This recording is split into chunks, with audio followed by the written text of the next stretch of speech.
All right. We starting the timer? Let's do this. Okay, my talk is about 6 tips for dungeon masters, and I know there's a couple out there.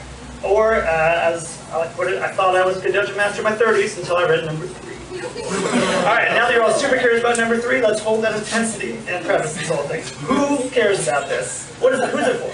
I think there's about 3 types of people here. There's people who've never played tabletop RPG, like this guy. There's people who are always a player, never a master. And there's some of us here who are hardcore dungeon masters. Now, this talk is for everybody, and if you're in category 3, just don't eat me after this. All right, let's kick it off. Number 6, embrace stupidity. Number 6 actually applies to pretty much everything, all the other numbers. Maybe it's just the people I hang out with, but it seems like when people are in a fantasy setting, just pretending to be all manner of dwarves, they just can't stop but do dumb stuff. And it's your job as the DM to allow that to happen. When players are done, and they often are, don't check campaign notes, just look at your rules and roll for it. Maybe even make up your own rules. Let players be gloriously stupid, like this guy.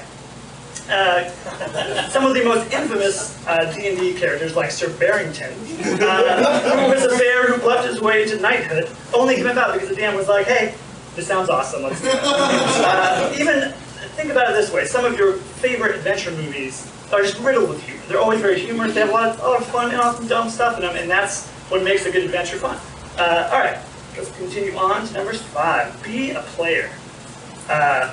Come to a session not to present or to dictate, but to play. What I mean by this is play your NPCs. Make an NPC that you like and that follows the same rules and consequences as the other players.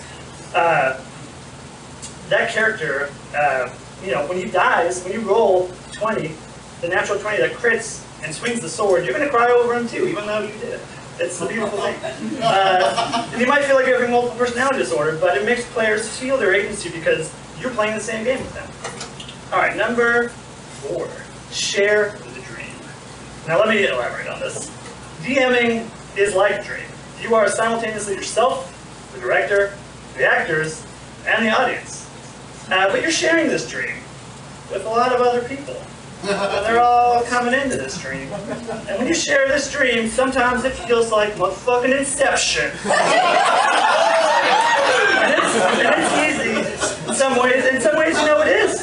But don't guard your dream like an Inception. Don't freak out when someone steps outside the bounds or get all your guards together because someone's going off book. Your story is important, but the player's story is paramount. And now it's easier said than done. So let's go to number 3. This is the big one, right? This is the one you're all waiting for. Don't design a video game. It's not what players want. If you're coming for some intense narrative action that stabs you in the eyes and out your ears, that's what video games do, and they do it wonderfully. They're ridiculously immersive, but that's not what players want. Let's see. Okay, so these false freedoms that these games often afford are not what you're designing for. You're designing for the dream.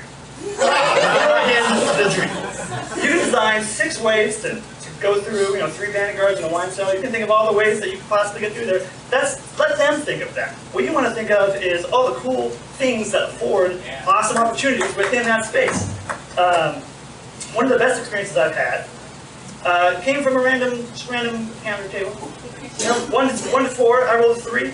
And this random encounter table, without any of my prompting, sorry, just checking the time, it spawned this whole event of a party member betraying an NPC, the death of a main villain in a high-speed wagon chase, and a goblin single-handedly putting down this ice form and saving the party with his most beloved shrook.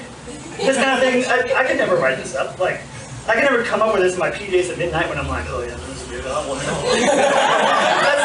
not what you should even spend your time doing. It may sound like lazy DMing, but believe me when I say it is lazy.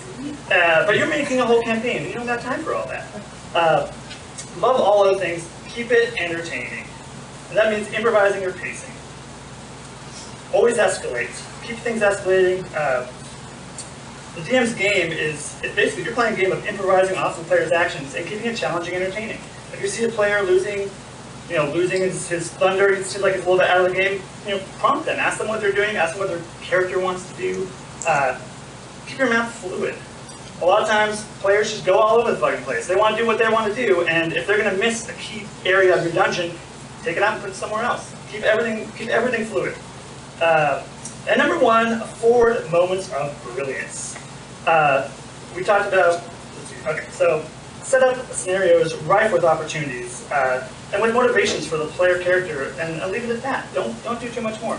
The ice cave thing I was talking about, when we got there, it was a random call. It was a random dungeon, and all I had to do was just set up the proper elements, play the game with them, get their biggest enemies available underneath this frozen ice worm, and they did the rest, and it was beautiful. And so, in closing, I will say, designed to help players be brilliant, or let the players be stupid, but in the end, only the dice will decide.